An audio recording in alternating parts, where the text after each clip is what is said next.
Hello दोस्तों, maths by Govind के YouTube channel पर आपका हार्दिक स्वागत है। आज हम आपके लिए कक्षा 10 की प्रश्नावली 1 लेके आए हैं, वास्तविक संख्याएं। ठीक है, वास्तविक संख्याएं का मतलब होता है कि जो परिमेय संख्याएं और अपरिमेय संख्या दोनों से मिलकर क्या बनती है, वास्तविक संख्या बनती है। ठीक है, तो इस प्रश्नावली में हम देखेंगे यूक्लिड विभाजन एल्गोरिथम का प्रयोग करके क्या करेंगे, इसका एचसीएफ ज्ञात करेंगे। क्या ज्ञात करना है? यूक्लिड विभाजन एल्गोरिथम का प्रयोग करके एचसीएफ निकालना। एचसीएफ का मतलब क्या होता है? महत्तम समापवर्ती, यानी कि हाईएस्ट कॉमन फैक्टर। ठीक है, तो सबसे पहले मैं इस एक की विधि लिखाऊंगा, बाकी का सीधा ही करूंगा। ठीक है, तो यहां पे यूक्लिड विभाजन एल्गोरिथम से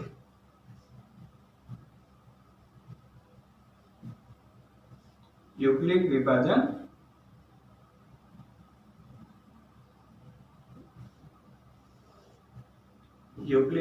एल्गोरिथम से a बराबर बी क्यूब प्लस आर होता है, भाज्य बराबर भाजक इंटू भागफल प्लस शेषफल। यहाँ पे जो r है वो क्या होना चाहिए, इससे जो q है इससे क्या होना चाहिए भाई, जो r है वो b से क्या होना चाहिए, छोटा होना चाहिए। मतलब भाज्य बराबर भाजक इंटू भागफल प्लस शेषफल, यानी कि जो r है वो भाजक से क्या होना चाहिए, छोटा होना चाहिए हमेशा। ठीक है, तो a क्या लूंगा मैं यहाँ पे, 225 और 135 में बड़ा कौन है? 225 बड़ा है 135 से। ठीक है, तो a क्या लोगे, a बराबर 225, a बराबर लेना है 225 और b बराबर लेना है 135। अपन छोटी संख्या का बड़ी संख्या में भाग देते हैं। क्या करते हैं? बड़ी संख्या में छोटी संख्या का भाग देते हैं, या छोटी संख्या का बड़ी संख्या में भाग देते हैं। ठीक है, तो अब देखो 225 बराबर, मैं या फिर रफ में भाग कर रहा हूं। ठीक है, 225 में 135 का भाग देना है, कितनी बार जाएगा? एक बार जाएगा। ठीक है, तो 225 में से 135 को घटाओगे तो कितना बच जाएगा पीछे? 90 बच जाएगा। ठीक है, कितना बच जाएगा? 90 बच जाएगा यहाँ पे। ठीक है, तो अब देखो 200 भाज्य बराबर, भाजक कितना है 135 इंटू भागफल कितना है 1 प्लस शेषफल कितना आया 90।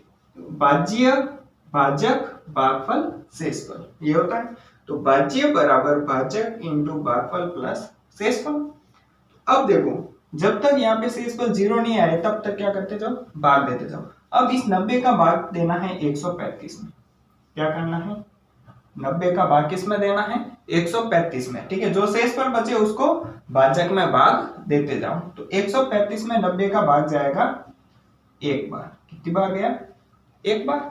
135 में 90 का भाग दिया, एक बार गया, तो 135 में से 90 गया, पीछे बच गया 45। तो अब ये तो हो गया प्रथम चरण। ऐसे कैसे? द्वितीय चरण में देखो भाज्य बराबर क्या हो जाएगा इसमें 135, भागफल के भाजक क्या हो जाएगा 90 इंटू भागफल 1 प्लस शेषफल 45। अभी भी शेषफल 0 नहीं है। ठीक है, शेषफल क्या नहीं है? 0 नहीं है। तो शेषफल का भाजक में क्या करेंगे, भाग देंगे, यानी 90 में भाग दोगे तो 45 का 90 में भाग कितनी बार जाएगा? 2 बार जाएगा। ठीक है, तो इसका भाग दिया 45 दुआ 90, तो 90 में से 90 गया, पीछे बच गया 0। तो तृतीय चरण क्या हो जाएगा, भाज्य बराबर भाजक इंटू भागफल प्लस शेषफल। तो भाज्य है 90, भाजक है 45 इंटू भागफल है 2 प्लस शेषफल है 0। चूंकि r बराबर क्या है? 0 है, और किसका भाग दिया तब r 0 आया है? तो 45 का भाग देने पर क्या आया? शेषफल 0 आया है। तो 45 का भाग देने पर शेषफल अगर 0 आता है तो मतलब इसमें भाग दिया, शेषफल 0 आया, तो अपना एचसीएफ क्या हो जाएगा? तो एचसीएफ बराबर 45 हो जाएगा। ठीक है, समझ में आ गया अच्छे से? अब ऐसे कैसे? दूसरे प्रश्न को भी करना है इसी को।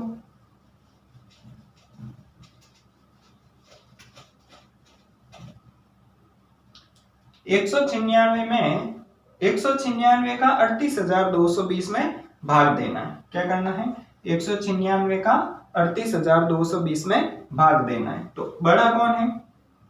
38,220 बड़ा है 196 से। ठीक है, तो a बराबर क्या होता है? B Q plus R. a बराबर बी क्यू प्लस आर। तो क्या हो जाएगा? देखो a तो हो जाएगा 38,220 बराबर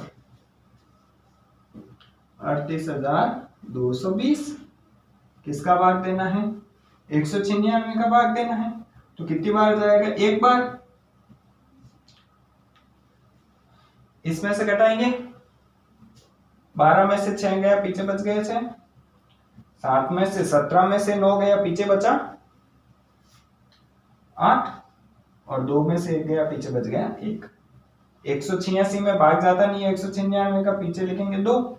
1862 में से 196 का भाग जाएगा कितनी बार? 9 बार जाएगा लगभग। ठीक है, तो 9 बार देखो, 6 9 54, असला की 5, 9 9 81 और 5 86, 9 और 8 17। 12 में से 4 गया 8, 15 में से 6 गया 9, 0 0 हो गया और ये बच गया 0। ठीक है, अब देखो यहाँ पे 0 आ रहा है, तो किसका भाग जाएगा? 5 का भाग जाएगा इसमें। ठीक है, क्योंकि 5 को 6 से गुणा कराते हैं तो क्या आता है? 0 आता है। तो 6 5 30, असला की 3, 9 5 45, 3 48, असला की 4, 9 और 5, 5 1 5, 5 और 7 कितना हो गया? 9 हो गया। ठीक है, तो पूरा पूरा भाग चला गया। क्या आ गया? शेषफल 0। तो कितनी बार गया है भाग? 195 बार गया है। ठीक है, देखो 196 का भाग 38,220 में कितनी बार गया? 195 बार गया है। और शेषफल क्या बच गया? 0 बच गया। तो भाज्य बराबर भाजक क्या है? 196 इंटू भागफल कितना है? 195 प्लस शेषफल क्या आया है? 0। तो जब किसका भाग दिया? 196 का भाग दिया। किसका भाग देने पर शेषफल 0 आया है? 196 का भाग देने पर शेषफल 0 है, चूंकि r बराबर 0 और किसका भाग दिया तो आया 196 का। तो HCF बराबर कितना हो जाएगा? 196। ठीक है, ऐसे ही तीसरे में देखो a बराबर बी क्यू प्लस आर। ठीक है, 867 बड़ा है 255 से। 867 क्या है? 255 से बड़ा है। तो अब क्या है? ये बड़ा और ये 7 है। ठीक है, तो 867 में 255 का भाग देना है।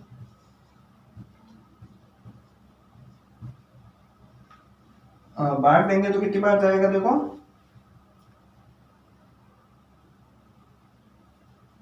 3 बार। मैं यहाँ पे दे रहा हूँ 3 बार। 3 5 15, 5 असला की 1, 3 5 15 और 1 16 का 6 असला की 1, 3 2 6 और 1 7। 7 में से 5 गया, पीछे बच गया 2, 6 में से 6 0 और 1 कितना बच गया? 102 बच गया। तो देखो भाज्य बराबर भाजक इंटू भागफल प्लस शेषफल। भाज्य बराबर भाजक इंटू भागफल प्लस शेषफल। ये भाज्य, ये भाजक, ये भागफल, ये शेषफल। ठीक है, तो कितना बच गया? शेषफल 102 बच गया। ठीक है, तो ये लिख दिया मैंने। अब 102 का भाग देना है 225 में। तो 102 को 255, ठीक है, 255 में 102 का भाग जाएगा 2 बार। 2 बार जाएगा भाग, तो कितना होगा भाई? 204। और 255 में से 204, 5 में से 4 गया 1, 5 में से 0 गया 5 और 2 में से 2 गया 0 बच गया, यानी कि यहाँ पे कितना बच गया? 51 बच गया। ठीक है, तो भाज्य बराबर भाजक इंटू भागफल प्लस शेषफल। ठीक है, अब देखो 51 का भाग देना है, 51 का भाग 102 में, तो कितनी बार जाएगा? 2 बार जाएगा। तो कितना हो जाएगा? 102। तो शेषफल आ गया 0। इस 51 का भाग किसमें देना है? 102 में देना है। ठीक है, तो 51 का भाग 102 में कितनी बार जाएगा? 2 बार चला जाएगा। ठीक है, तो शेषफल क्या बच गया? पीछे 0 बच गया। 2 में से 2 गया 0, 0 में से 0, 1 में से 1 0। ठीक है, तो भाज्य बराबर भाजक इंटू भागफल प्लस शेषफल। ठीक है, भाज्य बराबर भाजक इंटू भागफल प्लस शेषफल। तो किसका भाग दिया? किसका भाग दिया इसमें? 51 का भाग दिया। ठीक है, तो 51 का भाग देने पर शेषफल क्या आ गया? 0 आ गया। तो इसका मतलब क्या हो गया? चूंकि r बराबर 0, तो HCF क्या हो गया? किसका भाग दिया? 51 का भाग दिया, तो HCF क्या आ गया? 51 आ गया। इसमें HCF कितना आ गया? 196 आ गया। और इसका HCF कितना आ गया? 45 आ गया। जिसका भाग देने पर शेषफल 0 आ जाए और तब तक भाग देते जाना है जब तक शेषफल 0 नहीं आ जाता है। ठीक है, तो जैसे ही भाग दिया शेषफल 0 आया, जिसका भाग देने पर शेषफल 0 आया तो वो क्या हो जाएगा? HCF हो जाएगा। प्रश्न संख्या 2, दर्शाइए कि कोई भी धनात्मक विषम पूर्णांक 6q+1 या 6q+3 या 6q+5 के रूप का होता है जहां q कोई धनात्मक या q कोई पूर्णांक है। ठीक है, अब क्या कह रहे हैं? कोई भी धनात्मक विषम पूर्णांक है। धनात्मक विषम पूर्णांक, धनात्मक का मतलब क्या है? प्लस है। विषम का मतलब क्या है? कि जिसमें 2 का पूरा पूरा भाग नहीं जाता है। ठीक है, और पूर्णांक का मतलब, पूर्णांक क्या होता है? प्लस के भी होते हैं, माइनस के भी होते हैं। ठीक है, तो अपने को धनात्मक विषम पूर्णांक लेना। ठीक है, तो माना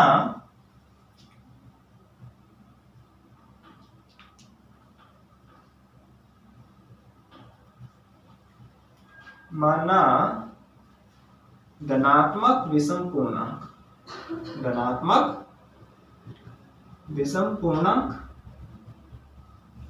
बराबर क्या है? a है। धनात्मक विषम पूर्णांक a तथा b बराबर 6 है। क्या है? b बराबर मैंने कितना ले लिया? यहाँ पे 6 लिया। क्यों लिया भाई मैंने 6 ही क्यों लिया? क्योंकि यहाँ पे q के साथ में अपने को कितना लाना है? 6 लेके आना है, इसलिए मैंने b को क्या ले लिया? 6 ले लिया। ठीक है, a बराबर bq+r होता है। यहाँ पे क्या है? ये b है। ठीक है, तो r क्या हो जाएगा? आपको पता है कि जो r शेषफल होता है वो हमेशा क्या होता है? भाजक से छोटा होता है। ठीक है, तो यहाँ पे b बराबर 6 है, तो r क्या होता है? 0 से बड़ा या बराबर, लेकिन b से क्या होता है? छोटा। और b यहाँ पे कितना है? 6 है, तो r बराबर 0, 1, 2, 3, 4, 5। 0, 1, 2, 3, 4, 5, लेकिन 6 नहीं होगा। क्या नहीं होगा? 6 नहीं होगा, मतलब b के बराबर नहीं होगा, b से छोटा होगा। क्यों नहीं होगा? जब b के बराबर, अगर शेषफल b के बराबर आ जाएगा तो उसमें तो b का भाग जाएगा, तो वो शेषफल कैसे बचेगा? ठीक है, तो इसलिए यहाँ पे जो r है वो b से हमेशा क्या होगा? छोटा होगा, लेकिन 0 से बड़ा और 0 के बराबर होगा। ठीक है, तो यूक्लिड विभाजन प्रमेय कैसे? यूक्लिड विभाजन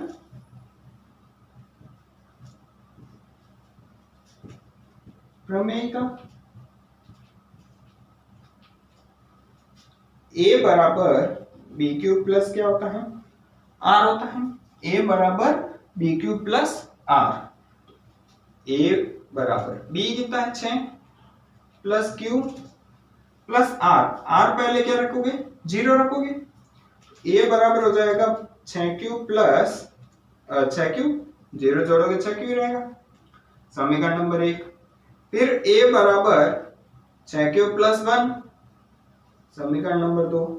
a बराबर 6q प्लस 2, समीकरण नंबर 3। a बराबर 6q प्लस 3, समीकरण 4 हो गया। ठीक है, फिर a बराबर 6q प्लस 4, समीकरण नंबर 5। a बराबर 6q प्लस 5, समीकरण नंबर 6 हो गया। क्या हो गया? 6। अब देखो समीकरण 1 से a बराबर 6q तो मैं इसको क्या लिख सकता हूँ, 6Q को क्या लिख सकता हूँ, A बराबर 2 इंटू 3Q, 2 इंटू 3Q, चूंकि A क्या है, 2 का गुणज है। ये क्या हो गया, 6Q क्या है, 2 का गुणज है। चूंकि 6Q 2 का गुणज है, अतः यह एक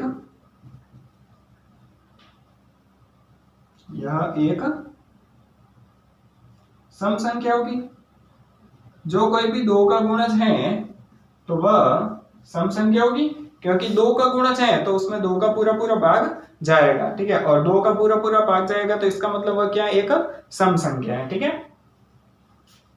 अब देखो 6Q 2 का गुणज है, अतः यह एक सम संख्या होगी। तो हम जानते हैं कि किसी भी सम संख्या में सम संख्या जोड़ने पर हमें सम संख्या प्राप्त होती है।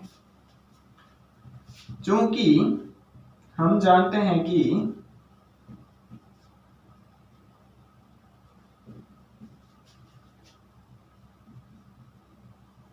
किसी भी सम संख्या में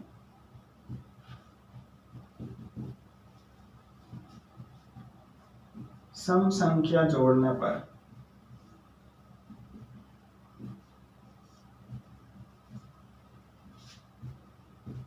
हमें सम संख्या ही प्राप्त होगी।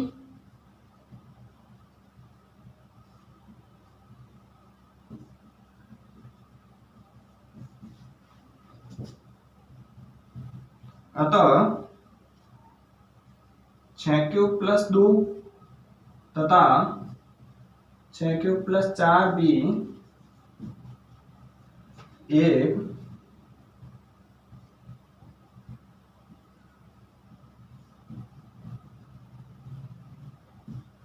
सम संख्या है। तो ये तो होगी सम संख्या। तो जो 6Q प्लस 1, 6Q प्लस 3 और 6Q प्लस 5 पीछे बचा है वो क्या हो जाएगी, विषम संख्या हो जाएगी। तो अपन क्या कर सकते हैं भाई, इस प्रकार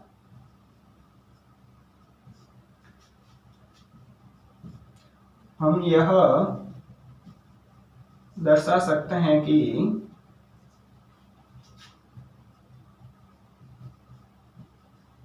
6Q प्लस 1, 6Q प्लस 3 तथा 6Q प्लस 5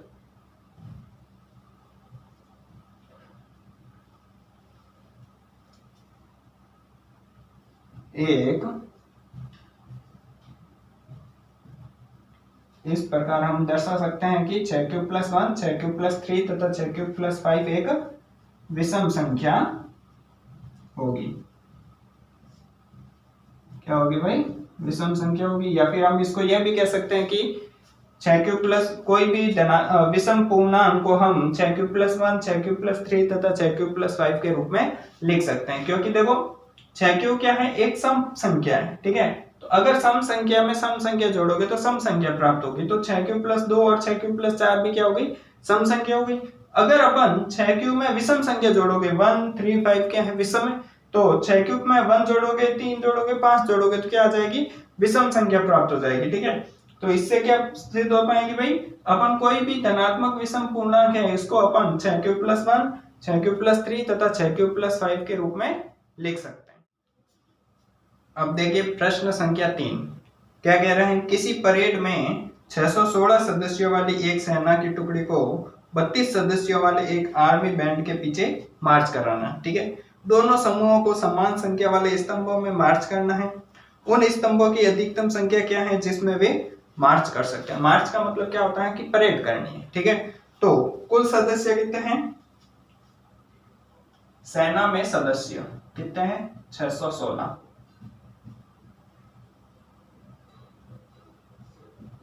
616 हो गई। अब कह रहे हैं आर्मी बैंड में सदस्य कितना हो गए,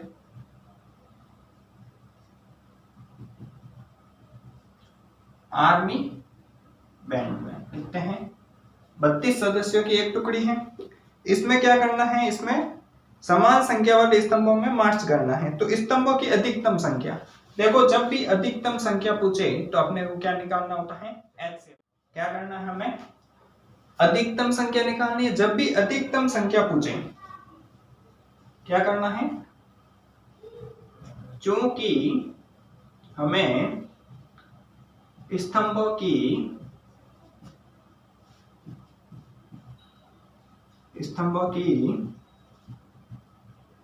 अधिकतम संख्या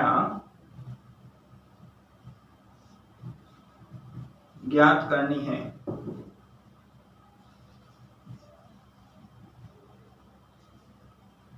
अतः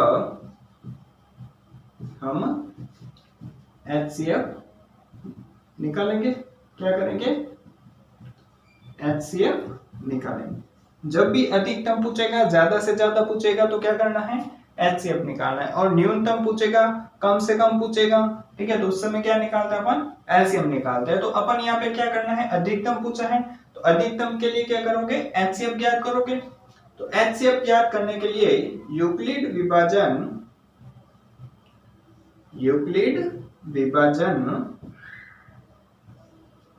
एल्गोरिथम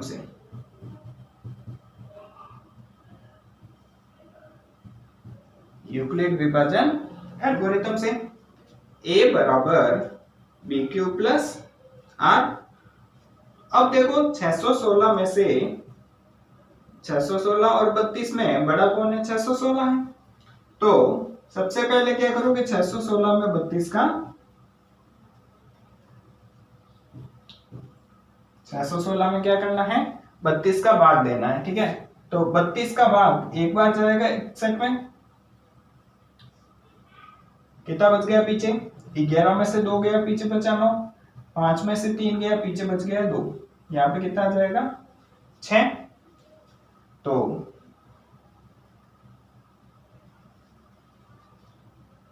अब यहाँ पे कितने का भाग जाएगा, देखो 11 में से 2 गया पीछे बच गया 9, और 5 में से 3 गया पीछे बच गया 2, ठीक है। तो अब अधिकतम अपने को निकालना है भाई, इसमें कितने का भाग जाएगा, ठीक है। 32 का भाग दे दो 296 में, तो 8 बार जाएगा, 8 दूनी 16 का 6, आंसर लग गई 1, 8 3 24 और 1 25, ठीक है। अगर 9 बार दोगे तो 8 9 दूनी 18 का 8, आंसर लगी 1, 9 3 27 और 1 28, 9 बार जाएगा भाग, ठीक है। 9 बार दे देते, तो 9 दूनी 18, आंसर लगी 1, 9 3 27 और 1 28, ठीक है, 9 बार जा रहा है। अब 16 में से 8 गया पीछे बच गया 8, 8 में से 8 गया 0 बच गया, ठीक है। तो क्या हो गया, भाज्य बराबर भाजक इंटू भागफल प्लस शेषफल। तो भाज्य बराबर भाजक इंटू भागफल प्लस शेषफल कितना है 8। तो मैंने क्या बोला है, जब तक शेषफल 0 नहीं आ जाता है तब तक क्या करता रहना है, अपने को भाग देते रहना है, ठीक है। अब 8 का भाग दोगे 32 में, क्या करना है, 8 का भाग 32 में, तो 8 का भाग दिया 32 में, कितनी बार गया भाई, 8 चौक 32, तो 32 में से 32 गया पीछे बच गया 0। तो भाज्य बराबर भाजक इंटू भागफल प्लस शेषफल, चूंकि r बराबर क्या हो गया 0, तो HCF बराबर कितना हो जाएगा, किसका भाग देने पर शेषफल 0 आया है, 8 का भाग देने पर शेषफल 0 आया है, ठीक है।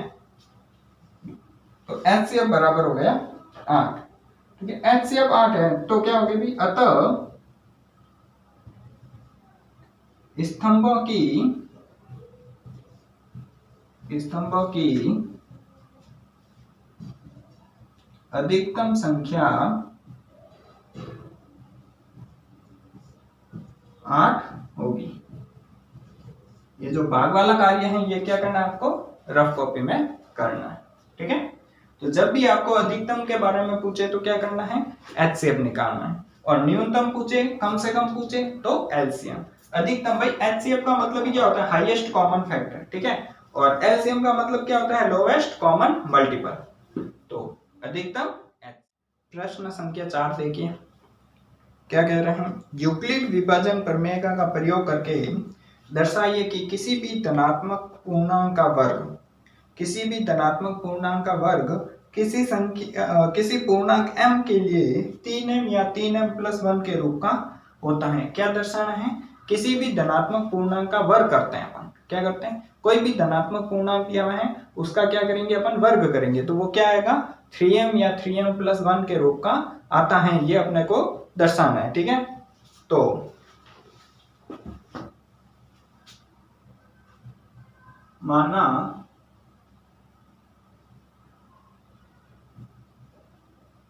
कोई धनात्मक पूर्णांक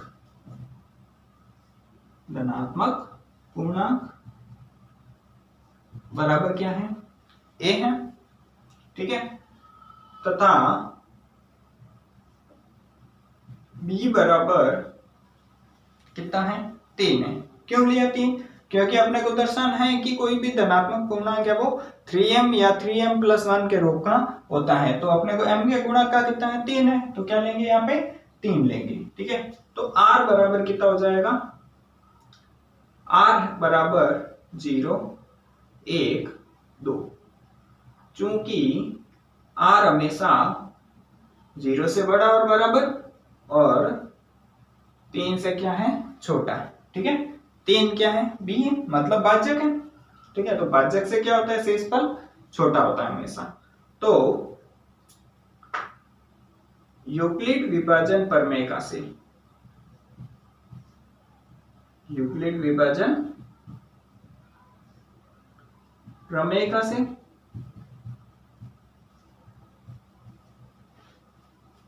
यूक्लिड विभाजन प्रमेय का a बराबर क्या होता है? b³ प्लस 8, a बराबर 3³ प्लस 0 या फिर a बराबर 3³ समीकरण नंबर 1 हो गया। फिर a बराबर 3³ प्लस 1 समीकरण नंबर 2। फिर a बराबर 3³ प्लस 2 समीकरण नंबर 3। पहले 0 रख दिया, फिर 1 रख दिया, फिर 2 रख दिया r की जगह, और b की जगह कितना आ गया? 3 आ गया अपने पास। ठीक है, तो अब क्या करेंगे अपन? अब वर्ग करने के लिए बोला। क्या बोला है? वर्ग करने के लिए। तो किसी भी धनात्मक पूर्णांक का वर्ग, मतलब सबसे पहले समीकरण 1 का वर्ग करने पर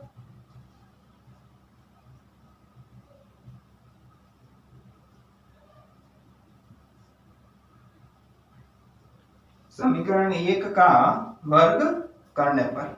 ठीक है, तो समीकरण 1 क्या है? ये वाला है। a का स्क्वायर बराबर 3q का स्क्वायर, मतलब a स्क्वायर बराबर 9q स्क्वायर। तो मैं इसको ये लिख सकता हूं, a स्क्वायर बराबर 3 इंटू 3q स्क्वायर। ठीक है, क्या ले लिया इसको? 3 इंटू 3q स्क्वायर। तो अब मैं इस पूरे 3q स्क्वायर को क्या मान रहा हूं? m मान रहा हूं। ठीक है, a स्क्वायर बराबर 3m, समीकरण नंबर दे दिया इसको 4, m बराबर 3q स्क्वायर माना। ठीक है, m बराबर क्या कर लिया इसको? 3q स्क्वायर मान लिया। अब देखो ऐसे कैसे क्या करना है? समीकरण 2 का भी वर्ग करने पर, समीकरण 2 का वर्ग करने पर समीकरण 2 है a स्क्वायर 3q प्लस 1 का स्क्वायर, 3q प्लस 1 का स्क्वायर। अब देखो a प्लस b का होल स्क्वायर क्या होता है? यहां पे लिख देता हूं मैं कुछ, चूंकि x प्लस y का होल स्क्वायर बराबर x square plus 2xy plus y square, तो वही यहां पे लग जाएगा। a स्क्वायर बराबर 3q का स्क्वायर यानी कि 9q square plus 2 into 3q into 1 यानी कि 3 दूनी 6q प्लस और 1 का स्क्वायर 1 होता है। ठीक है, a स्क्वायर बराबर इन दोनों में से क्या कॉमन आ रहा है? 3 कॉमन आ रहा है, पीछे बच जाएगा 3q square plus 2q plus 1 है। मैं इस पूरे की जगह 3q² प्लस 2q को क्या मान लूंगा, m मान लूंगा। ठीक है, यहाँ पे m कोई भी पूर्णांक है, यहाँ पे m क्या हो सकता है, कोई भी पूर्णांक हो सकता है, मैंने इसको क्या मान लिया, m मान लिया। a² बराबर 3m प्लस 1, समीकरण नंबर 5। m बराबर 3q² प्लस 2q माना।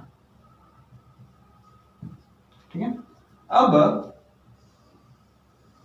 समीकरण नंबर 3 का वर्ग करने पर, समीकरण 3 का वर्ग करने पर तो क्या हो जाएगा, देखो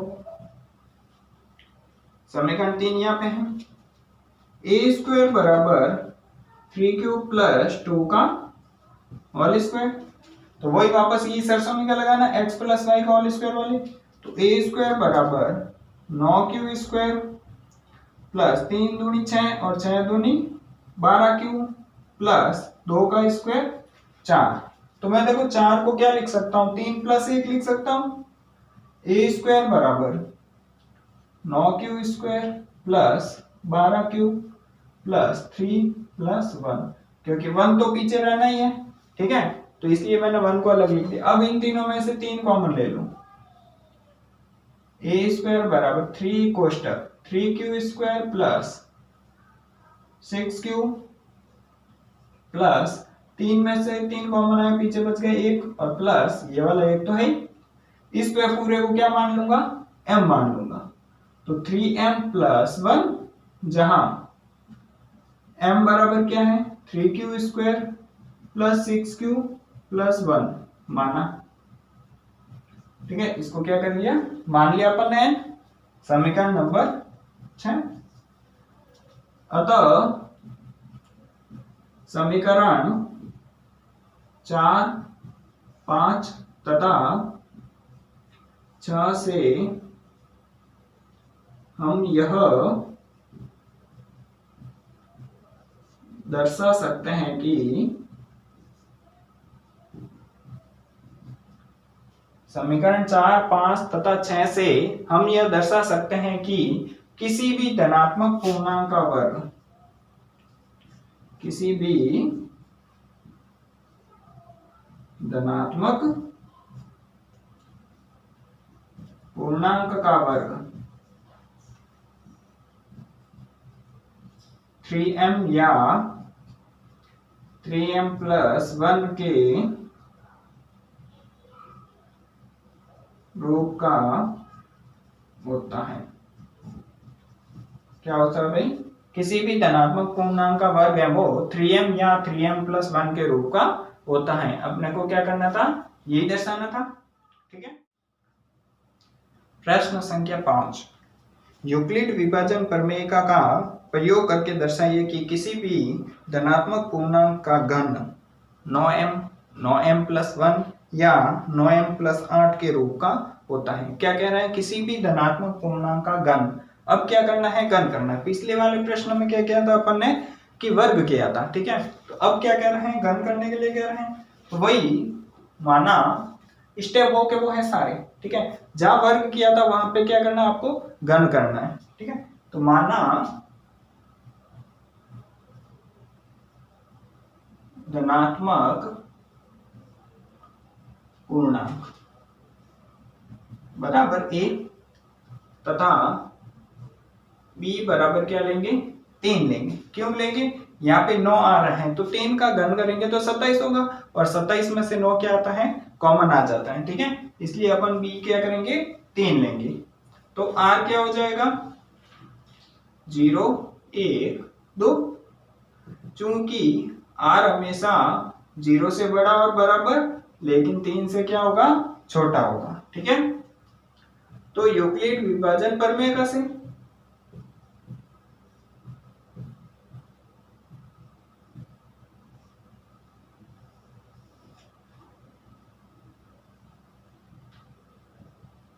यूक्लिड विभाजन प्रमेय से a बराबर बी क्यू प्लस आर, मान रखते जाओ। a बराबर 3q, a बराबर 3q प्लस 1 a बराबर 3q प्लस 2। समीकरण नंबर 1, समीकरण नंबर 2, समीकरण नंबर 3। ये 3q क्या हुआ, क्योंकि यहाँ पे r की जगह 0 रखा तो 3q में 0 जोड़ोगे तो 3q ही रहेगा। ठीक है, a बराबर हो गया 3q, ये a बराबर 3q प्लस 1 और ये a बराबर 3q प्लस 2। ठीक है, तो अब घन करने के लिए बोल रहे हैं, तो समीकरण 1 का घन करने पर, तो समीकरण 1 का घन करेंगे तो घन का मतलब क्या होता है, क्यूब करना है। तो 3q का क्यूब, a क्यूब बराबर 3 का क्यूब होता है 27 क्यूब क्यूब। मैं देखो 27 को क्या लिखता हूं, 9 इंटू 3 क्यू क्यूब, 9 3 27 होता है।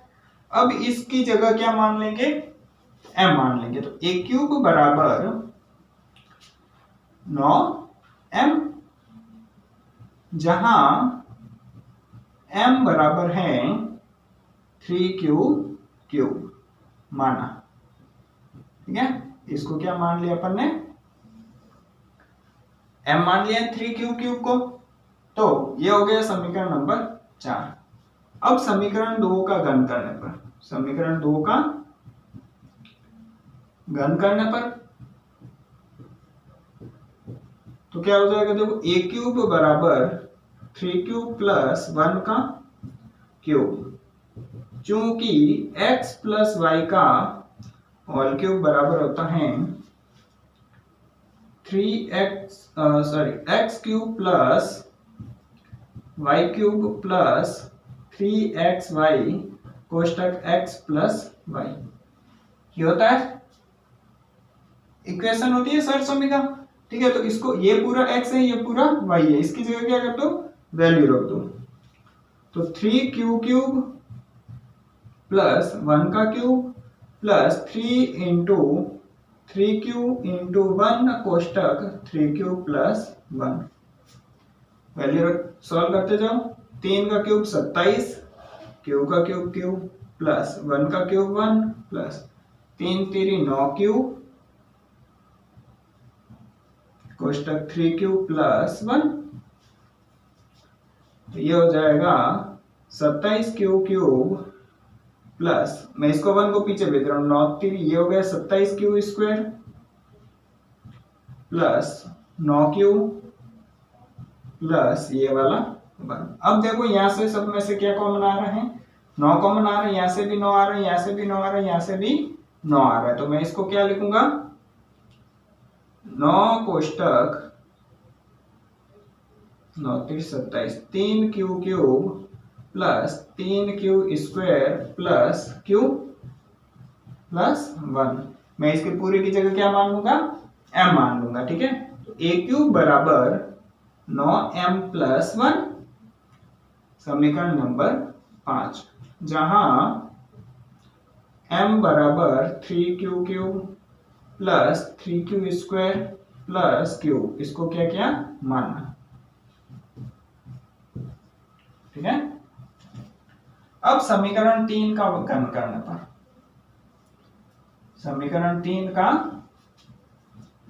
घन करने पर क्या हो जाएगा, देखो a क्यूब बराबर 3q प्लस 2 का क्यूब। तो a क्यूब बराबर हो जाएगा 27q क्यूब प्लस 2 का क्यूब 8 प्लस, देखो मैं सीधा ही गुणा कर रहा हूं। ठीक है, 3 दूनी 6 और 6 3 18 क्यूब कोष्टक 3q प्लस 2। मैंने यहाँ पे क्या किया, ये वाली शॉर्ट समीकरण लगाई 3xy, यानी कि 3 इंटू 3 क्यूब इंटू 2, यानी 3 दूनी 6 और 6 3 18 क्यूब। ठीक है, अब इसको अंदर गुना हो जाएगा, 27q क्यूब प्लस 8 को पीछे रखना है, 18 18 तो 36, 18 3 54 क्यूब स्क्वायर प्लस 18 तो 36 क्यूब प्लस 8 को पीछे रखना है, क्योंकि अपने को 9m प्लस 8 के रूप में दर्शाना है। ठीक है, तो मैं इन तीनों में से क्या कर लूंगा, 9 कॉमन ले लूंगा। a क्यूब बराबर, यहाँ तीनों में से क्या कॉमन आ गया, 9 कॉमन आ गया। ठीक है, तो 9 तिरी 27, 6 9 में 54 होता है, प्लस 9 चौक 36 प्लस 8, इस पूरे को क्या मान लिया, m मान लिया। ठीक है, तो 9m प्लस 8 समीकरण नंबर 6, जहां m बराबर 3q cube plus 6q square plus 4q। ठीक है, क्या क्या इसको मानना है।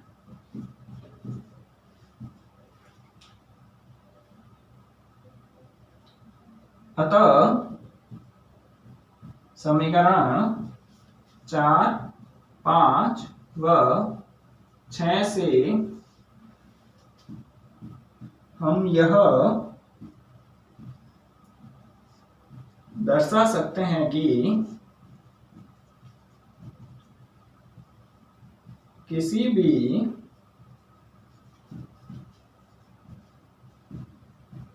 धनात्मक पूर्णांक का घन, किसी भी धनात्मक पूर्णांक का घन 9m प्लस 1 तथा 9m प्लस 8 के रूप का होता है। ठीक है, ये क्या हो सकता है, किसी भी धनात्मक पूर्णांक का घन है वो 9m प्लस 1 तथा 9m प्लस 8 के रूप का होता है। ठीक है, अपने को यही दर्शाना था और इस प्रकार से ये क्या हो गया, अपना प्रश्न कंप्लीट हो गया। दोनों प्रश्न सेम थे, उसमें पिछले वाले में वर्ग करना था, इसमें घन करना था। ठीक है, इस प्रकार से ये प्रश्नावली 1.1 पूरी हुई है। तो अगर वीडियो आपको अच्छा लगा है तो इसे लाइक कीजिए, शेयर कीजिए, और चैनल पर अभी आप नए हैं तो चैनल को सब्सक्राइब कीजिए, और इस वीडियो को अपने दोस्तों के साथ या फिर छोटे बड़े भाई बहनों के साथ भी जरूर शेयर करें ताकि उनको भी समझने में आसानी हो सके। वीडियो के अंत तक बने रहने के लिए आपका धन्यवाद।